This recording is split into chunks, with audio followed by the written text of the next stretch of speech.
हम देखते मीको बुरी तरह डरी होती है। वो आत्मा बार बार मीको को बुलाती है, लेकिन मीको चुपचाप खड़ी रहती है। आत्मा चली जाती है। हाना बोलती है, तुम्हें हो क्या गया? मीको चुपचाप खड़ी रहती है। हाना बोलती है, तुम ऐसे खड़ी हो, क्या तुम मुझे प्रपोज करना चाहती हो? फिर दोनों लॉकर में होती है। हाना एक हॉरर शो के बारे में बताती है, जिसमें स्कूल के लॉकर में एक कटा हुआ सर होता है। मीको बोलती है, तुम शांत हो जाओ, यहाँ पे वो सर नहीं आएगा। हाना बोलती है, तुम प्लीज मेरा लॉकर ओपन करो, क्योंकि मुझे डर लग रहा है। मीको बोलती है, जब तुम्हें डर लगता है तो तुम हॉरर शो देखना बंद कर दो। मीको लॉकर खोलती है। अंदर एक कटा हुआ सर होता है, जिसको देख के मीको जम जाती है। हाना बोलती है, मेरा फोन ऊपर है और मेरा हाथ नहीं जा रहा। मीको देखती है, ऊपर वही सर होता है। जैसे ही मीको फोन उठाती है, वो आत्मा गुर्राती है।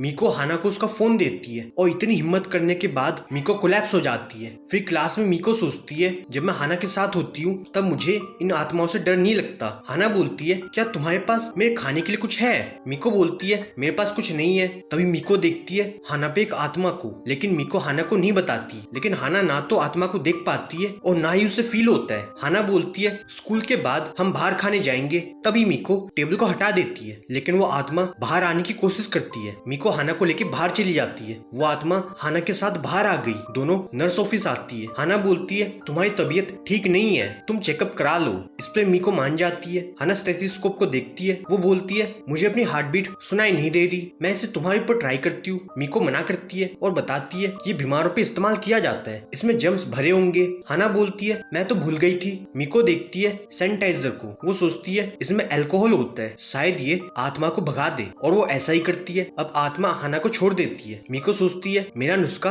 काम कर गया। हाना बोलती है, अब मैं तुम्हारी हार्ट बीट को चेक करना चाहती हूँ, जिसपे मीको पीछे हो जाती है। हाना बोलती है, ये कौन सा इंजेक्शन है जो तुम इतना डर रही हो? मीको सोचती है, आज मैं गई काम से, ये आत्मा मुझे मार देगी। हाना बोलती है, तुम्हारी हार्ट बीट काफी क्लियर सुनाई दे रही है। तभी मैडम बोलती है, तुम्हारी क्लास शुरू हो गई और तुम यहाँ पे हो। लेकिन आत्मा उनके ऊपर आ जाती है। दोनों बाहर चली जाती है। हाना बोलती है, मैडम की परफ्यूम बहुत स्ट्रॉन्ग है, काश मैं भी इसको यूज कर पाती। ये सुन के मीको समझ जाती है और वो सोचती है, मैं कभी परफ्यूम नहीं लगाऊंगी। फिर दोनों खाने आती है। हाना बोलती है, ये लाइन तो काफी लंबी है, वहाँ पे ये लड़की भी होती है। वो इनको फिर से घुरती है और चुपचाप चली जाती है। हाना बोलती है, ऐसे तो सारे डोनट खत्म हो जाएंगे। मीको सोचती है, जो हुआ उसे भूल जाती हूँ, और वो लाइन में लग जाती है। तभी हाना बोलती है, तुम यहाँ पे आओ। मीको देखती है पूरे लाइन को, तब उसे समझ आता है वो गलत लाइन में आ गई। मीको सोचती है, लेकिन ये सारे लाइन में क्यों है? तभी हाना उसे खींच के ले जाती है। वो उसे बोलती है, तुम्हारी वजह से हमें लास्ट में लगना पड़ रहा है। मीको बोलती है, मुझे माफ कर दो।